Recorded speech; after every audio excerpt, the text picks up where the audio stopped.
ഹേ Pepys, അപ്പോൾ നമ്മൾ മാർക്കോയെ കുറിച്ച് പറയാൻ വന്നതാണ്. മാർക്കോയെ കുറിച്ച് ഭയങ്കരമായിട്ട് വയലൻസ് ഉള്ള പടം തിയേറ്റർ കത്തിക്കുന്നു. KGF, മലയാളികളുടെ KGF എന്നൊക്കെ പറയുന്നത് കേട്ടിട്ട് തിയേറ്ററിൽ പോയതാണ്. അതും തന്നെ മാർക്കോയെ കുറിച്ച് പറഞ്ഞു കഴിഞ്ഞാൽ ഒരു നോർമൽ സ്റ്റോറി വൈസ് അതിൻ്റെ അകത്ത് ഒന്നുമില്ല.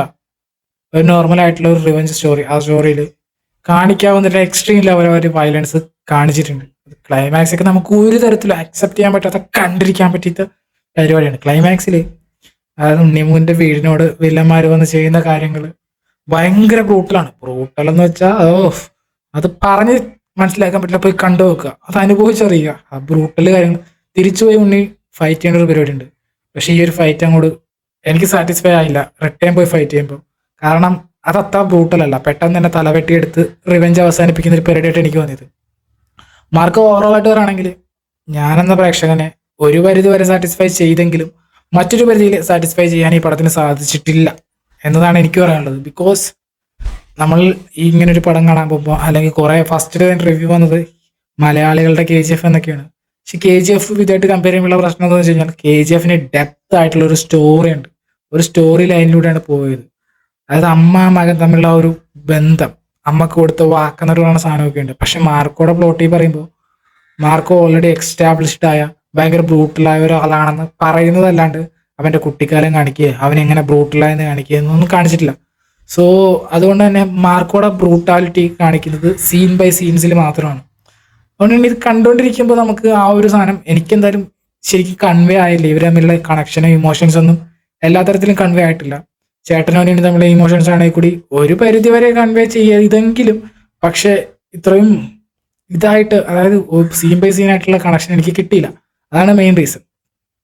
പിന്നെ പറയാനുള്ളത്, എല്ലാവരും അഭിനയിച്ചവരൊക്കെ ഉള്ളായിരുന്നു. പക്ഷെ ജഗദീഷ് ചേട്ടൻ്റെ അഭിനയം എവിടേക്കോ എന്തൊക്കെയോ ആയിപ്പോയ പോലെ തോന്നി. തുടക്കമൊക്കെ അടിപൊളിയായിരുന്നു, പിന്നെ അങ്ങോട്ട് എന്തോ എവിടേക്കോ മിസ്കാസ്റ്റിംഗ് പോലെ എനിക്ക് തോന്നിയത്, അറിയില്ല.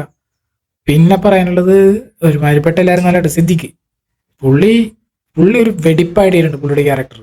അത് പുള്ളിനെ ഒന്നും പറയാനില്ല.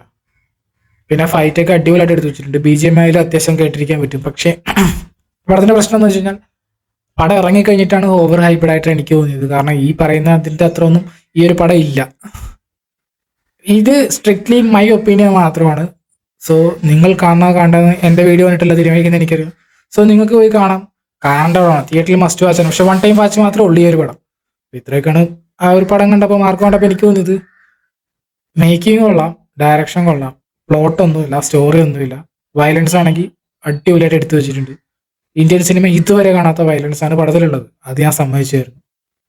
അപ്പോൾ 1 ടൈം വാച്ചബിളാണ്. നിങ്ങൾക്ക് പോയി കാണണമെങ്കിൽ കാണാം. എന്തായാലും കാണണം. കാരണം ഇമ്മാരി ഒരു ഐറ്റം ഇനി മലയാള സിനിമയിൽ വരുമെന്ന് എനിക്ക് തോന്നുന്നില്ല. അമ്മാരി വയലൻസ് ആണ്. പിന്നെ റിയാസ് ഖാന്റെ കുറച്ച് കാര്യങ്ങളുണ്ടായിരുന്നു, അതെല്ലാം കട്ട് ചെയ്ത് കളഞ്ഞ് OTT വരുമ്പോൾ ഫുൾ ഉണ്ടാവും പറയുന്നു. അതുകൊണ്ട് ചിലപ്പോൾ വരുമ്പോൾ നമുക്ക് കണക്ഷൻ കിട്ടിയിരിക്കും. കുറെ കാര്യത്തിലൊന്നും നമുക്ക് ക്ലാരിറ്റി ഇല്ല.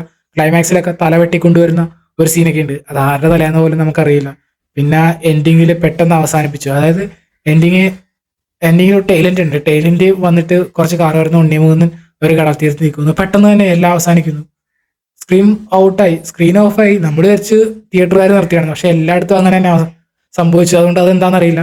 എനിവേ, കണ്ടവർക്ക് കാണാം. ഒരു വൈബാണ്, ഒരു എക്സ്പീരിയൻസ് ആണ് മാർക്കോ. സോ ഇത്രയൊക്കെ പറയാനുള്ളൂ മാർക്കോയെ കുറിച്ച്. Okay, by.